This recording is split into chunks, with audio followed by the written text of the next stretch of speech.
والصلاة والسلام الأتمان الأكملان على سيد المرسلين وخاتم النبيين سيدنا وحبيبنا ومولانا محمد وعلى آله وأصحابه أجمعين. أما بعد، فأعوذ بالله من الشيطان الرجيم. بسم الله الرحمن الرحيم. يمحق الله الربا ويربي الصدقات والله لا يحب كل كفار أثيم. صدق الله مولانا العظيم. محترم حاضرین، السلام علیکم ورحمۃ اللہ وبرکاتہ. اللہ رب العزت جل وعلا کی ہم پر بے پناہ مہربانی ہے کہ اس نے ہمیں آقائے نامدار احمد مختار مدنی تاجدار دونوں جہاں کے سردار حضرت محمد مصطفیٰ رسول خدا صلی اللہ تعالی علیہ وآلہ وسلم کی بابرکت امت میں پیدا فرمائے. سامعین کرام، جس آیت مبارکہ کی میں نے تلاوت کی ہے وہ سورہ البقرہ کی 274 یعنی آیت نمبر 270 پر 6 276 آیت نمبر ہے. پروردگار عالم اس آیت میں فرماتا ہے یمحق اللہ الربا، اللہ مٹاتا ہے سود کو، وَيُرْبِي الصَّدَقَاتِ اور صدقات کو اللہ بڑھا دیتا ہے. وَاللَّهُ لَا يُحِبُّ اللہ پسند نہیں کرتا کل کفار ہر ناشکرے کو، اثیم گنہگار کو. یہ اس آیت کے لفظوں کا ترجمہ رہا. اس سے آگے کی آیت میں اللہ تبارک و تعالی نے سود کا حکم بتایا. سود یعنی بیاج، انٹرسٹ. یہودیوں نے یہ دعویٰ کیا کہ سود میں اور تجارت میں فرق کیا ہے. تجارت میں بھی مقصود فائدہ، سود کے دھندے میں بھی مقصود فائدہ. دونوں کا مقصود آبجیکٹیو ایک ہی ہے. تو پروردگار نے کہا کہ یہ تمہاری سمجھ کا قصور ہے. اللہ تبارک و تعالیٰ نے اسے حلال کر دیا، تجارت کو حلال کیا، اور سود خوری کو اللہ نے حرام کیا. ان لوگوں کی مثال اس شخص کی طرح ہے جو کسی زناکار کے بارے میں کہے کہ اس نے کیا خراب کیا. زنا کیا تو کیا خراب کیا؟ نکاح کر کے آدمی جو کام کرتا وہی کام وہ کیا. نکاح کرنے کے بعد اپنی بیوی کے ساتھ کیا کام کرتا؟ ہم بستری، وہی کام کیا. فرق اتنا ہے کہ نکاح نہیں کیا. کیا غلطی ہو گئی؟ تو ایسے آدمی کو آپ کیا سمجھائیں؟ آپ کہیں گے کہ بھائی نکاح ہونے کے بعد، ایجاب و قبول کے بعد، مہر طے ہونے کے بعد وہ عورت اس کے لیے حلال ہو گئی. نکاح کے بغیر یوں ہی اگر تو نے کسی عورت کے ساتھ صحبت کی تو یہ غیر قانونی طریقہ ہے، غیر شرعی طریقہ ہے، یہ زنا کاری ہے، یہ ناجائز ہے. تو اللہ تبارک و تعالیٰ یہ سمجھا رہا ہے کہ تجارت میں جو لین دین ہے اسے میں نے جائز بنا دیا، حلال کر دیا، اور سود خوری کو میں نے حرام کر دیا. حرام حلال یکساں ہو نہیں سکتے. پھر پروردگار نے کہا کہ دیکھو، آج تک اگر سود خوری کا دھندا کرتے رہے تو اب سے چھوڑ دو. اب خدا کا حکم اتر گیا ہے، اب سے چھوڑ دو. اس سے پہلے جو سود کے ذریعے تم نے کما لیا اس پر تمہاری گرفت نہیں ہوگی، کیونکہ صحابہ کا زمانہ ہی ایسا تھا کہ نزول احکام کا زمانہ تھا. یہ کہ ایک حکم اترتا تھا جب تک نماز فرض نہیں ہوئی صحابہ نماز نہیں پڑھتے تھے، پابندی سے نہیں پڑھتے تھے، تو ان سے یہ نہیں پوچھا جائے گا کہ تم لوگوں نے نماز کیوں نہیں پڑھی، کیونکہ نماز ہی فرض نہیں ہوئی۔ جب تک زکوٰۃ فرض نہیں ہوئی، صحابہ زکوٰۃ نہیں دیتے تھے، تو ان سے یہ پوچھ تاچھ نہیں ہوگی کہ تم نے کیوں زکوٰۃ نہیں دی، کیونکہ حکم کے نازل ہونے کے پہلے کا زمانہ، جب حکم نازل ہو گیا تو پھر گرفت ہوگی۔ جیسے ابھی گورنمنٹ حکومت یہ قانون ہی نہیں لائی کہ ہیلمٹ پہن کر جانا ہے، تو اس وقت جو لوگ ہیلمٹ کے بغیر چلے گئے ان سے نہیں پوچھا جائے گا کہ کیوں تم ہیلمٹ پہنے بغیر گئے، مگر جب قانون آ گیا تو قانون آنے کے بعد کوئی ہیلمٹ کے بغیر گیا، اس کی تصویر آ گئی تو اسے پکڑا جائے گا، تو قانون کے بعد ہی گرفت ہوتی ہے۔ یہ ایک مسلمہ قاعدہ ہے۔ سرکار دو عالم صلی اللہ علیہ وسلم کا دور احکام کے اترنے کا دور تھا، اسی لیے اللہ نے فرمایا کہ سود خوری کی حرمت کے نازل ہونے سے پہلے تک جو لوگ سود کا دھندا کر کے کمایا کرتے تھے ان کی وہ اگلی کمائی تو معاف ہے، اس کے بعد وہ ایسا نہیں کر سکتے۔ اگر اس کے بعد بھی کوئی سود خوری میں ملوث ہو رہا ہے تو اس کا ٹھکانہ جہنم کی آگ ہے، وہ اس میں ہمیشہ رہے گا۔ یہ اگلی آیت کا مفہوم رہا۔ اس مضمون کے بعد اللہ نے کہا کہ دیکھو سود کے ذریعے تم آگے نہیں بڑھ سکتے۔ یمحق اللہ الربا، ربا کا معنی ہے سود، بیاج، تو سود کو اللہ تعالیٰ مٹا دیتا ہے۔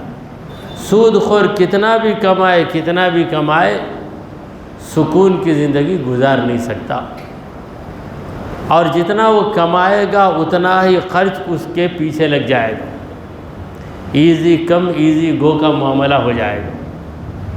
وَيُرْبِ الصَّدَقَاتِ، یہ جو صدقات ہیں، خیرات، راہ خداوندی میں تم خرچ کرتے ہو، خرچ کرنے سے گھٹتا نہیں بلکہ اللہ بڑھا دیتا ہے۔ دیکھیے ہم زکوٰۃ دیتے ہیں ہر سال، اس سال زکوٰۃ دیتے ہیں تو آئندہ سال زکوٰۃ کی مقدار بڑھ جاتی ہے۔ کیوں بڑھ گئی؟ ہمارے پاس دولت بھی بڑھ گئی، اثاثہ بھی بڑھ گیا۔ تو صدقہ و خیرات کرنے سے تمہاری دولت کبھی کم نہیں ہوتی۔ سود کے ذریعے غریب کا خون چوس کر اگر تم پیسوں پہ پیسے جوڑ لو تو تمہیں برکت نہیں ملے گی۔ برکت بھی عجیب چیز ہے۔ کوئی 10,000 کماتا ہے، برکت ہے، کوئی 1 لاکھ کماتا ہے، برکت نہیں ہے۔ آپ پوچھیں گے 1 لاکھ کمانے والا تو واقعی سکون کی زندگی گزارے گا، کیونکہ 1 لاکھ اس کی کمائی ہے۔ 10,000 والا کیسے ویسی زندگی گزار سکتا ہے؟ یاد رکھ لیجئے، آپ صرف آمدنی کی طرف نظر رکھتے ہیں، صرف آمدنی انکم کی طرف آپ کی نظر ہے، تو دوسرا بھی ایک کالم ہے، ایکسپینڈیچر کا کالم۔ آپ کوئی بھی اکاؤنٹ لکھیے، ایک طرف انکم، دوسری طرف ایکسپینڈیچر۔ 10,000 کمائی والے کو صرف 9,000 خرچ ہوتے تو 1,000 روپے اسے بچ جاتے۔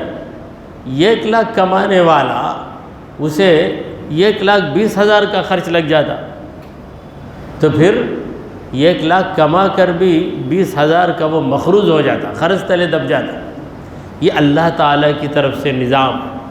پروردگار عالم اگر بچانا چاہے تو کم خرچ لگے گا آپ کو، اللہ کی رحمت سے، اللہ کی مہربانی سے، ورنہ بلا وجہ کوئی نہ کوئی خرچ ہوتا ہی جائے، آپ کو خود سمجھ میں نہیں آئے گا کہ کیوں خرچ ہو رہا ہے۔ تو اسی لیے اللہ تعالیٰ سے ہمیشہ برکت کی دعا مانگو۔ آپ کتنا بھی کما لیں مگر اللہ برکت نہ دے تو آپ کی کمائی سے آپ کو فائدہ نہیں ہوگا۔ جتنا کمائیں گے اس سے بڑھ کر نکل جائے گا۔ تو پروردگار عالم فرما رہا ہے کہ سود کے ذریعے جو کمائی آتی ہے اس کمائی کو پروردگار مٹا کر رکھ دیتا ہے، اور خیرات کر کے جو پیسہ تمہارا نکلتا ہے جتنا نکلتا ہے اس سے زیادہ پروردگار بڑھا دیتا ہے۔ واللہ لا يحب کل کفار اثیم، اللہ دو صفتوں والوں کو پسند نہیں کرتا، دو خصلت۔ پہلی خصلت کیا ہے؟ کفار، ناشکرہ۔ یہ ناشکری اللہ کو پسند ہی نہیں آتی۔ ناشکری کیا ہے؟ اللہ مجھے یہ نہیں دیا، وہ نہیں دیا، جو دیا ہے اس کی بات نہیں کرتا۔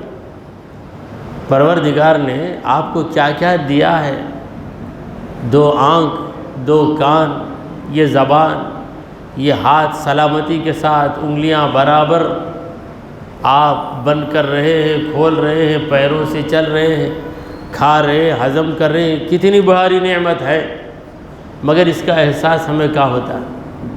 اکثر لوگ ناشکری میں مبتلا ہیں، اور شیطان بھی اللہ تعالیٰ سے جب چیلنج کر کے نکلا، اللہ تعالیٰ نے شیطان کو اپنی بارگاہ سے نکال دیا، کہا فخرج فإنک رجیم، نکل جا، تو مردود ہے۔ تو شیطان نے کہا کہ اے رب ذوالجلال، تیرے بندوں کو میں بہکاؤں گا، سامنے سے، پیچھے سے، دائیں سے، بائیں سے انہیں بہکاؤں گا، میرے بہکاوے کا نتیجہ کیا ہوگا؟ وَلَا تَجِدُ أَكْثَرَهُمْ شَاكِرِينَ، اے پروردگار تیرے یہ بندے شکر نہیں کریں گے، تو خود دیکھے گا۔ ناشکری یہ خصلت پیدا کر کے شیطان ہم کو خدا سے جدا کرتا ہے، لہٰذا ہمیشہ شکر گزار رہنا چاہیے۔ ہمیں کیا کمی ہے یہ سوچیں، کیا کمی ہے، کیا کم رکھا ہے رب نے؟ سب کچھ نوازا ہے، کیونکہ پروردگار تو بخیل نہیں ہے، یہ سب لوگ جانتے ہیں، اللہ بخیل نہیں ہے، اللہ کریم ہے، یہ بھی سب جانتے ہیں، اور ہم اس کے بندے ہیں۔ تو کریم پروردگار ہمیں دیے بغیر کیسے رہے گا؟ کمی ہے، خامی ہے تو ہمارے اندر ہے۔ دیکھیں کبھی کبھی ایسا ہوتا ہے کہ ایک چیز سامنے آ جاتی ہے، آپ کے سامنے نلکا ہے، بہترین نلکا، مگر آپ وہاں کھڑے ہو کر اس کو ادھر ہاتھ لگاتے ادھر ہاتھ لگاتے، یوں گھماتے، کچھ بھی نہیں ہوتا۔ آپ اگر نلکے کا جو منہ ہے اس کے نیچے ہاتھ رکھ دیں گے تو خود بخود پانی آئے گا، خود بخود پانی آتا، مگر آپ شکایت کرتے ہیں نلکے میں پانی نہیں آتا ہے، نلکے میں پانی نہیں آتا، تو یہ نلکے کی خرابی نہیں ہے، آپ کو سمجھ نہیں ہے کہ کس طرح اسے استعمال کیا جائے۔ ایسی بہت سی چیزیں ہیں، کھانے کا پیک سامنے رکھ دیا جاتا ہے، پیک کھولنے نہیں آتا، ڈبے کو ادھر سے دیکھتا ادھر سے دیکھتا، مارتا گھماتا، کیا کچھ بھی نہیں نا، کھانا بول کر دے دیا، کچھ بھی نہیں ہے نا، تو اس کا ایک بٹن رہتا، وہاں پہ پریس کرتے ہی خود بخود وہ ڈبہ کھل جاتا اور چیز باہر آ جاتی۔ تو ایسی چیزیں دنیا میں ہمیں نظر آتی۔ تو ایسا ہی ایک بار ہم نے حج کے موقع پر دیکھا کہ یہ جو نلکا ہے بھاری، اس نلکے پہ ایک آدمی کو غصہ آ گیا، ادھر بھی نلکا ہے ادھر بھی نلکا ہے، کسی نلکے سے پانی نہیں آتا، غصہ آ گیا، غصہ آ کے وہ نلکا توڑنے کے لیے بڑے زور سے مٹھی باندھ لیا۔ پھر جب دوسرے نے آ کر نلکے کے نیچے ہاتھ رکھا، پانی آیا، تو تب اس سمجھ میں آیا ہاں ایسا ہے کیا۔ تو ایسے حادثات ہوتے، تو پروردگار نے کبھی کمی نہیں رکھی، ہمیں کچھ نہیں مل رہا ہے، ہم محسوس کرتے ہیں تو اسے ہماری کمی سمجھیں۔ میری ہی جھولی ہے تنگ یارب، میری ہی جھولی ہے تنگ یارب، تیرے خزانے میں کیا نہیں ہے۔ تو یہ کفار کا جو لفظ ہے، کفار کا معنی ناشکری کرنے والا، اللہ تعالیٰ ناشکری کرنے والے کو پسند ہی نہیں کرتا۔ تو ہم کبھی ایسی غلطی نہ کریں، ناشکری کی غلطی کبھی نہ کریں۔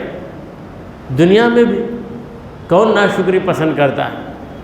آپ نے کسی کو دیکھا کہ وہ غریب ہے، بلا کر گھر میں بٹھائے، کھانا جو تھا آپ کے گھر میں کھلائے، اب نکلتے وقت وہ کہہ رہا ہے اللہ آپ کو جزائے خیر دے، اگر آپ نہیں کھلاتے تو بھوک سے میری حالت خراب ہو جاتی، میرا پیٹ بھر گیا، شکریہ ادا کرتے ہوئے نکلتا ہے تو آپ خوش ہو جائیں گے، مگر وہ کھا کر نکلتے وقت کیا کھالا ہے، دال رکھے، پپڑ رکھے، اسے کیا ہو جاتا، یہ بولے تو آپ کیا بولیں گے؟ چربی ہے تجھے، میں بلا کر غلطی کیا تجھے، بولیں گے نا۔ تو انسان بھی ناشکری کو پسند نہیں کرتا، خدا بھی ناشکری کو پسند نہیں کرتا، تو اسی لیے اللہ نے کہا واللہ لا یحب کل کفار، ہر ناشکر انسان کو اللہ پسند نہیں کرتا۔ تو اللہ کے اگر محبوب بننا چاہتے ہو تو کیا کرو؟ شکر کرتے رہو، ہمیشہ شکر کرتے رہو، دل بھی خوش رہے گا، کوئی ٹینشن ہی نہیں آئے گی۔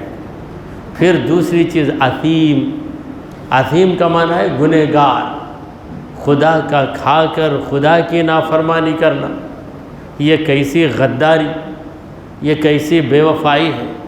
آنکھ دی ہے رب نے، اسی آنکھ سے ایسی چیز کو دیکھتا ہے جسے دیکھنے سے خدا نے منع کیا، ہاتھ سے ایسے کام کر رہا ہے جن کاموں کے کرنے سے خدا نے منع کیا، تو گنہگار کو بھی خدا پسند نہیں کرتا، ناشکرے کو بھی پسند نہیں کرتا۔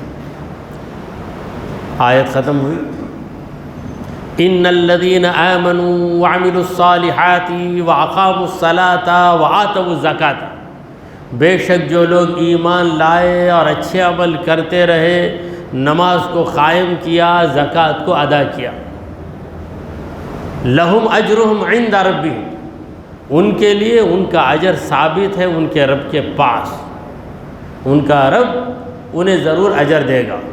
ولا خوف علیہم، ان پر کوئی خوف نہیں، ولا ہم یحزنون، اور نہ ہی وہ رنجیدہ ہوتے۔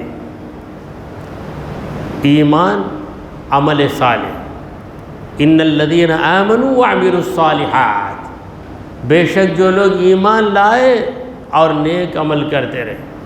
ایمان لانا کیا ہے؟ ایڈمیشن ہے۔ نیک عمل کرنا کیا ہے؟ ایجوکیشن حاصل کرنا ہے۔ یہ ایک اسٹوڈنٹ کا ایڈمیشن ہو گیا، اب ایڈمیشن ہونے کے بعد داخلہ ہو گیا، اس کے بعد کرنا کیا ہے؟ اسے پڑھنا ہے، استاذوں کی باتوں کو سننا ہے، سبق کو یاد کرنا ہے، سبق کو سمجھنا ہے، پھر امتحان لکھنا ہے۔ اگر صرف ایڈمیشن لے کر بیٹھ گیا تو کیا فائدہ ہے؟ ایمان لے آیا، اب ایڈمیشن لینے سے کیا فائدہ؟ لسٹ آف اسٹوڈنٹس میں اس کا نام آ جائے گا، اسٹوڈنٹس کی، طلباء کی جو فہرست ہے، فہرست لسٹ، اس میں نام آ جائے گا، تو مومنوں میں ہمارا نام آ جائے گا، مگر نیک عمل نہیں کریں گے تو کیا فائدہ حاصل ہوگا؟ پروردگار نے کہا ان الذین آمنوا وعملوا الصالحات، بے شک جو لوگ ایمان لائے اور نیک عمل کرتے رہے، وَأَقَامُوا الصَّلَاةَ، نماز کو قائم کیا۔ اب نماز کو قائم کرنا یہ چیز عمل کے اندر آ جاتی، وعملوا الصالحات میں نماز بھی آ گیا، نماز بھی آ گئی۔ کیا ایسا ہو سکتا ہے کہ کوئی نماز نہ پڑھے اور کہے کہ میں اچھا عمل کرتا ہوں؟ ایسا نہیں ہے۔ تو جب نماز اعمال صالحہ کے اندر آ گئی تو پھر علیحدہ اس کا ذکر کرنے کی کیا ضرورت پڑی؟ یاد رکھ لیجئے، نماز کی اہمیت کی وجہ سے اس کا ذکر خصوصی طور پہ کیا گیا، اور دیگر اعمال نفل ہیں، نماز تو ایسا فرض ہے جو روزانہ آپ پہ فرض ہوتی رہتی ہے، روزانہ فرض ہوتی رہتی ہے، روزانہ 5 مرتبہ فرض ہوتی رہتی ہے۔ فجر کا وقت آیا، نماز فجر فرض، ظہر کا وقت آیا، نماز ظہر فرض، جب جب وقت آئے گا تب تب نماز فرض ہوتی جائے گی۔ کوئی شخص یہاں فجر کی نماز پڑھ لیا، فجر کی نماز پڑھ کر یہاں سے ٹریول کر کے فلائٹ کے ذریعے ایک ایسی بستی میں چلا گیا کہ وہاں رات تھی، فجر پڑھ کے 6 بجے نکلا، اس کنٹری میں گیا تو وہاں پر رات ہے، ابھی صبح صادق ہی نہیں ہوئی، پھر جب صبح صادق نمودار ہوگی، فجر کا وقت آئے گا تو فجر پڑھنا ہی پڑے گا۔ کیونکہ نماز وقت کے تابع ہے، نماز وقت کے تابع ہے، روزہ مہینے کے تابع ہے۔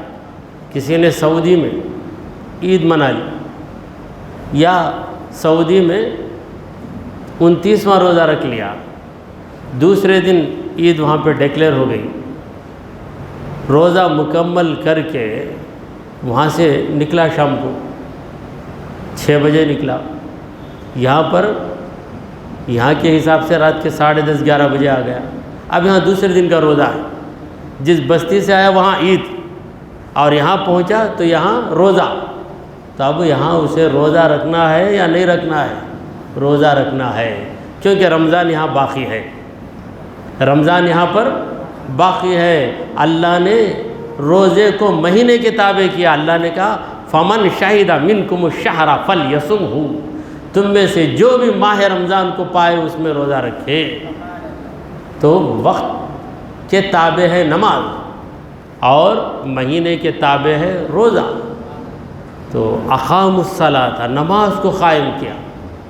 دیکھیے قرآن مجید میں اللہ تبارک و تعالیٰ نے جہاں بھی نماز کا ذکر کیا، یہ نہیں کہا کہ وہ لوگ نماز پڑھتے ہیں، بلکہ ہر جگہ پروردگار نے کہا وہ نماز کو قائم کرتے ہیں، کیونکہ ایسے نمازی بھی ہیں ایک نماز گھٹ تو دوسری نماز چٹ، فجر پڑھ لیا، ظہر عصر چھوڑ دیا، مغرب پڑھ لیا، عشاء چھوڑ دیا، کبھی عشاء پڑھ لیتے ہیں، فجر چھوڑ دیتے ہیں۔ یعنی نمازوں کے بارے میں ان کا حساب یہ ہے کہ موقع مل گیا تو پڑھ لیتا ہوں، موقع مل گیا تو پڑھ لیتا، موقع نہیں ملا نہیں پڑھا۔ ایسی بات نہیں، نمازوں کی پابندی لازمی ہے۔ اسی لیے اللہ نے جہاں بھی نماز کا ذکر کیا کہا کہ واقام الصلاۃ، وہ لوگ نمازوں کو قائم رکھتے ہیں، یعنی جاری و ساری رکھتے ہیں۔ وآتوا الزکوٰۃ، اور وہ لوگ زکوٰۃ دیتے ہیں۔ زکوٰۃ دینا یہ بھی عمل ہے، وعملوا الصالحات میں زکوٰۃ بھی شامل ہو گئی، مگر بطور خاص زکوٰۃ کا ذکر کیا، کیونکہ جو لوگ کنجوس ہوتے ہیں وہ زکوٰۃ دینے میں بہت کتراتے، اور بار بار زکوٰۃ کے بارے میں مسئلہ پوچھیں گے، تحقیق کے لیے نہیں، تخفیف کے لیے، not for clarification but for concession. ایسا ویسا بول کر معاف ہو جاتی کیا زکوٰۃ؟ میں اسے وہاں دے ڈالا نہ پیسے، وہاں رکھ ڈالا نہ پیسے، میرے ہاتھ میں نہیں ہے نا، ابھی یہ نہیں ملا نا، کچھ نہ کچھ بول کر کچھ نہ کچھ کمی کر لیں گے۔ اسی نظریے سے بار بار ہر سال آ کر 15-20 منٹ مولانا کے ہضم کر دیں گے، زکوٰۃ کے بارے میں پوچھتے بھائی کبھی مولانا تنگ آ کر کہتے ہیں اچھا یہ 1-2 روپے آپ کے بڑھ کر نکل گئے تو کیا نقصان ہو جاتا؟ نہیں میں بڑھ کر دے دیا نا، اب وہ آئندہ سال میں اسے کٹ کر لوں کیا میں؟ تو زکوٰۃ دینا بخیلوں کے لیے بہت بھاری کام، نماز پڑھنا بخیلوں کے لیے آسان کام، کیونکہ اس میں کچھ خرچ ہوتا نہیں، مگر زکوٰۃ میں خرچ ہو جاتا۔ تو اسی لیے اللہ نے کہا کہ نماز بھی قائم کرتے ہیں، زکوٰۃ بھی دیتے ہیں، دونوں چیزوں کو اللہ نے یکجا ذکر کیا۔ حضرت عبداللہ بن عباس کہتے ہیں کہ اللہ نے ان دونوں کو جوڑا، جو انہیں توڑے گا وہ کبھی کامیاب نہیں ہو سکتا۔ توڑنے کا مطلب کیا؟ نماز تو پڑھ لیتا ہوں میں، مگر زکوٰۃ فقط نہیں دوں گا۔ سرکار دو عالم صلی اللہ علیہ وسلم کے انتقال کے بعد جب حضرت ابوبکر صدیق رضی اللہ تعالیٰ عنہ خلیفہ بنے تو چند لوگوں نے کہا کہ ہم زکوٰۃ نہیں دیں گے۔ وجہ یہ بتائی کہ ہم زکوٰۃ نبی کریم صلی اللہ علیہ وسلم کو دیا کرتے تھے، اب اللہ کے پیارے حبیب صلی اللہ علیہ وسلم اس دنیا سے تشریف لے جا چکے ہیں، لہٰذا ہم زکوٰۃ نہیں دیں گے۔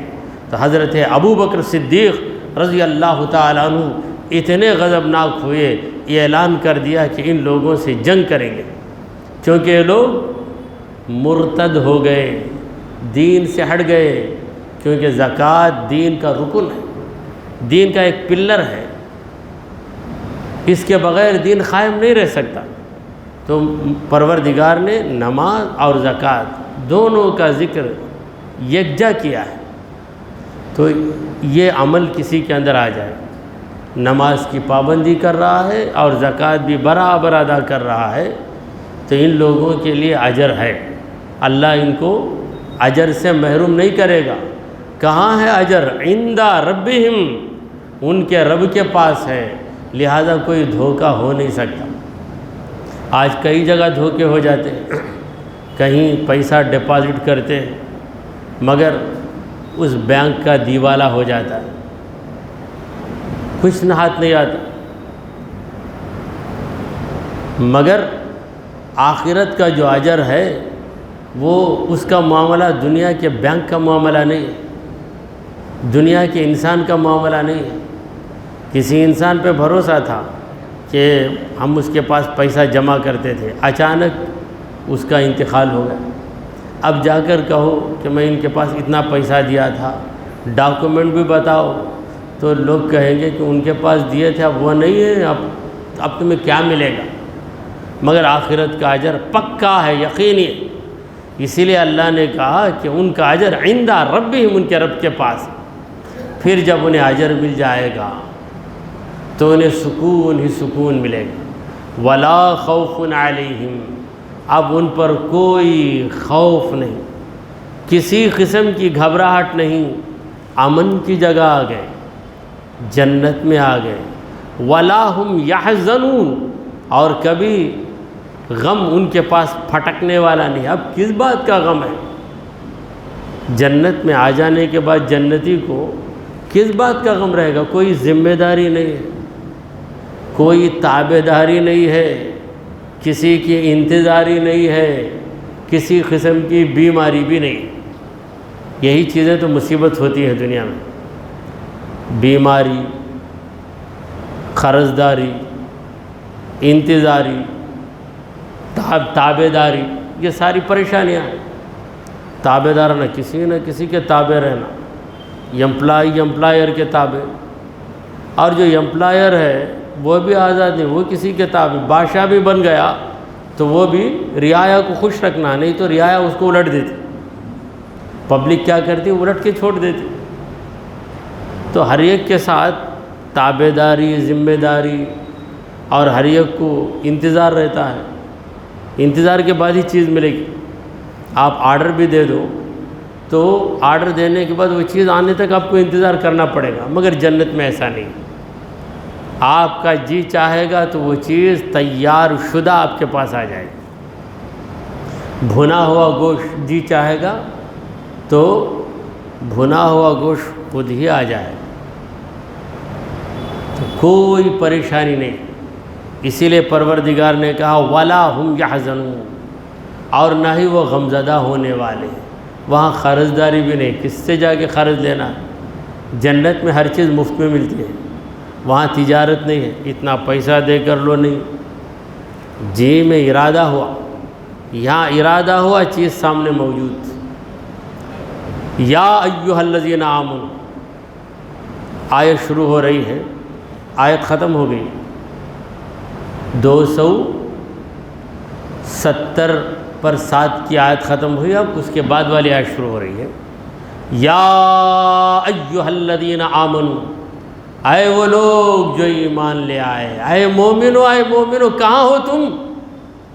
آؤ تمہارے خدا کا حکم سنو. اتقوا اللہ، اللہ سے ڈرو. مومن ہو تم، اللہ سے نہیں ڈرتے. اتقوا اللہ، اللہ سے ڈرو. وذروا ما بقی من الربا، جو سود رک گیا ہے اسے تم چھوڑ دو. پہلے تم سود کا دھندا کرتے تھے، وہ تمہارے لیے جائز تھا، حکم نازل نہیں ہوا. اب حکم نازل ہونے کے بعد تم کو سود لینے کی اجازت نہیں. کسی کو تم نے 10,000 قرض دیے تھے، صحابہ کے دور کی بات کر رہا ہوں، اب تو وہ بات نہیں ہے. اب تو شروع ہی سے لینا نہیں ہے. اگر کوئی لے لیا تو واپس بھی کرنا پڑے گا. سود لے لیا تو جس سے لیا اسے جا کے واپس کرنا. یہ صحابہ کے دور کی بات تھی کہ اے نبی کے صحابہ، اس کے بعد تم سود نہ لو. جو سود کا پیسہ بچ گیا، مثلا تمہارا مقروض، تم سے قرض لینے والا تمہیں ابھی سود ادا نہیں کیا، تو جا کے کہہ دو کہ اب میں تیرے سے سود نہیں لوں گا، میں تجھ سے سود نہیں لوں گا. وہ پوچھے گا کہ کیوں نہیں لیں گے؟ اس لیے کہ میرے رب نے اسے حرام کر دیا. پہلے حرام نہیں کیا تھا، حکم نہیں اترا تھا، اس لیے میں سود لیتا تھا، کھاتا تھا. اب حرام ہو گیا، اب نہیں لوں گا، اب نہیں لوں گا، چھوڑ دو. ان کنتم مومنین، اگر تم مومن ہو تو چھوڑ دو. مومن رہے گا کتنی بھی بھاری چیز ہو، خدا کو پسند نہیں ہے تو ہرگز نہیں. بہترین بریانی آ گئی، زبردست گوشت ہے، اطلاع مل گئی کہ اس میں جو گوشت ہے ایسے بکرے کا ہے جس کو مسلمان نے ذبح نہیں کیا، غیر مسلم نے ذبح کر دیا ہے، کاٹ دیا ہے اللہ کا نام لیے بغیر. تو کتنا بھی آپ اسے 10,000 دے کر وہ پلیٹ خریدے، آنے کے بعد آپ کو بتایا گیا تو اتنا پیسہ دیا لینا، ذرہ ذرہ چکھ لیتا ہوں، بلکہ چکھیں گے، تھوڑا کھا لیتا ہوں، ہرگز نہیں کھائیں گے. آپ کہیں گے جاؤ پھینک دو اسے، بڑی خوشی کے ساتھ پورا کھانا پھینک دیں گے. آپ بولیں گے نہیں بھائی. اچھا وہ چاول بھی نہیں کھا سکتا، وہ گوشت مل گیا اس کو، وہ گوشت ناپاک ہے، مردار کا گوشت. کیونکہ اللہ کا نام لے کر مسلمان ذبح کرے تبھی جائز ہوگا، اگر کافر اللہ کا نام لے کر ذبح کرے گا تب بھی جائز نہیں. کوئی کافر ہے غیر مسلم، سیکھ لیا بسم اللہ اللہ اکبر، سیکھ لیا، سیکھ کر بسم اللہ اللہ اکبر ذبح کر دیا، جائز ہوا کیا؟ نہیں. کیونکہ اللہ کو ماننے والا اللہ کا نام لے تب معتبر، اللہ کو ماننے والا اللہ کا نام لے تب معتبر. اللہ کو مانتا ہی نہیں، مانے بغیر اللہ کا نام لے لیا ہے تو اللہ کا نام لینا بالکل معتبر نہیں. تو اللہ کا نام لینا اسے کہتے ہیں تسمیہ. تسمیہ کا معنی ہے اللہ کا نام لینا. تو یہ تسمیہ کس کا مقبول ہے؟ مومن کا تسمیہ مقبول ہے، کافر و مشرک کا تسمیہ مقبول نہیں ہے. تو چیز قیمتی رہے گی دنیا والوں کی نظر میں، مگر مومن کی نظر میں اس کی کوئی حیثیت نہیں. اگر کسی مومن کو زبردستی سونے کی انگوٹھی پہنا دی جائے تو وہ ایسا محسوس کرے گا کہ اس کے سینے پر چٹان رکھ دی گئی ہے. بولے گا بھائی نکالو اسے، فوراً نکالنے کی کوشش کرے گا. اگر اس کے ہاتھ پکڑ لیے گئے اور زبردستی انگوٹھی پہنائی گئی تو یہی سوچے گا کہ موقع ملتے ہی فوراً نکال کر پھینک دوں گا. نہیں، میں تو پہنا نہیں، نہ دوسرا اتنا مجھے پہنایا، سو یہ سوچ کر خوشی کے ساتھ رکھ لے گا. آج عجیب حال ہو گیا، منگنی کے موقع پر دلہن کی جانب سے دلہن کا باپ سونے کی انگوٹھی دولہا کو پیش کرتا ہے. اور اس سے بھی عجیب تر چیز یہ ہے کہ کسی مولانا کو بلا کے حضرت آپ کے مبارک ہاتھوں سے انگوٹھی پہنا دو. بولے ابھی مولانا کیا بولیں گے؟ بھائی اسے پہننا جائز ہی نہیں. بعض محفلوں میں ایسا ہوتا کہ دولہے کے ہاتھ میں انگوٹھی رہتی. اب نکاح پڑھانے والے نکاح خان زیادہ تر مسجدوں کے ائمہ، مسجد میں امامت کرنے والے یہی لوگ نکاح پڑھاتے، انہی کو دفتر بھی دیا جاتا. اب وہ بولتے ہیں امام صاحب یہ انگوٹھی سونے کی ہے نکال دیں، تو باپ بولا دے با دے، لے کر وہ پہن لیتا. ارے بھائی اسے کیوں منع کیا؟ میں مرد ہے نہیں پہننا. اب تو نہ مرد کیا، تو بھی مرد اتنا نہ مرد ہوگی، تجھے کیسا بیٹا پیدا ہو گیا؟ لیکن میں پہن لیتا ہوں. بھائی تم کیوں پہنے؟ انہیں اتنا نہیں پہننا بولے تمہیں، مجھے کیا بولے؟ بھائی تمہیں یہ کیا مصیبت، انہیں نہیں پہننا، وہاں تک تمہاری بات مان لیتا ہوں، مجھے بھی کیوں منع کر دے تم؟ بھائی نہیں پہن سکتے بھائی تم. اچھا ایسا کیا؟ بیٹے دوسرے بیٹے کو بلاتا، آبا تو پہن لے بھائی. یعنی ان کو یہ پتہ ہی نہیں کہ سونے کی انگوٹھی ہر مرد کے لیے ناجائز، صرف دولہا کے لیے ناجائز ایسا نہیں. تو جو چیز ناجائز ہے سب کے لیے ناجائز ہے، کتنی بھی بھاری رہے اسے قبول نہیں کریں گے۔ تو کیا کرنا؟ اب یہ انگوٹھی کو کیا کرنا؟ ہمیں پھینک ڈالنا کیا ہے؟ بھائی تم اسے ڈبے میں ڈال کر اپنے پیکٹ میں رکھو۔ پہننا منع ہے مگر رکھنا تو منع نہیں ہے نا۔ تم تمہارے جیب میں رکھ لو اسے، یا ہاتھ میں اسے باکس میں ڈال کر ہاتھ میں پکڑ کے رکھو نا تم اسے، کہ کیا پریشانی ہے؟ تو بہرحال کوئی چیز کتنی بھی بھاری ہو جائے، اگر حرام ہو جائے تو مومن کی نظر میں اس کی کوئی حیثیت نہیں ہے۔ تو سود کا دھندا جب چلتا تھا، ابھی حکم نازل نہیں ہوا، یہ کہ ایک صحابہ کو بھاری رقم سود کا آنا تھا، مگر یہ حکم ہوتے ہی خدا کے ان نیک بندوں نے کہا کہ اب ہم سود نہیں لیں گے۔ ادھر ہوا نبی کا اشارہ تو فوراً عمل کرنا شروع کر دی۔ ایسی اطاعت کی ایسی مثال، تابعداری کا ایسا نمونہ دنیا میں کہیں نظر نہیں آیا۔ شراب پینے کے عادی تھے، حضور نے کہا شراب مت پیو، اسی لمحہ شراب چھوڑ دیا۔ آج ایک شرابی سے شراب کو چھڑانا کتنا مشکل ہے۔ خلا ہو گیا، بیوی شراب پیتا بول کے خلا لے کے چلے گئی، باپ گھر سے باہر کر دیا، روڈوں پہ پھر رہا ہے، پھر بھی شراب برابر موقع ملا تو پی لیتا۔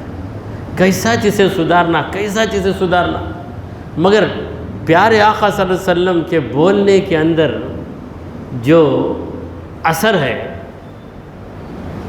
کہا شراب مت پیو۔ مدینے میں سب لوگ شراب پینے والے تھے چند کے سوا، ہر گھر میں اس کا رواج تھا۔ جب حضور نے کہا تو صحابہ نے شراب پینا تو بند کیا، شراب کے برتنوں کو بھی توڑ ڈالا۔ ارے یہ برتن رہے گا تو ہمیں خیال آئے گا۔ تو سود کا معاملہ بھی ایسا ہی ہوا کہ جب سود کی حرمت کا حکم اللہ نے نازل کیا تو صحابہ کرام نے اسی وقت اسی لمحہ سود کا دھندا چھوڑ دیا۔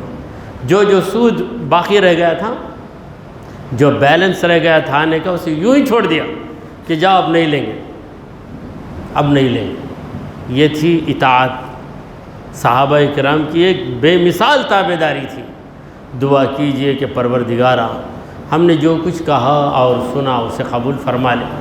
اے اللہ ہمارے گناہوں کو معاف فرما، ہماری خطاؤں کو درگزر کر دے۔ اے رب العالمین ہم پر تیری خاص رحمت نازل فرما۔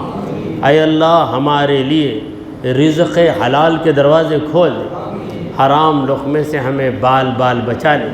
وصلی اللہ تعالی علی خیر خلقہ سیدنا وحبیبنا ومولانا محمد وعلی آلہ واصحابہ اجمعین۔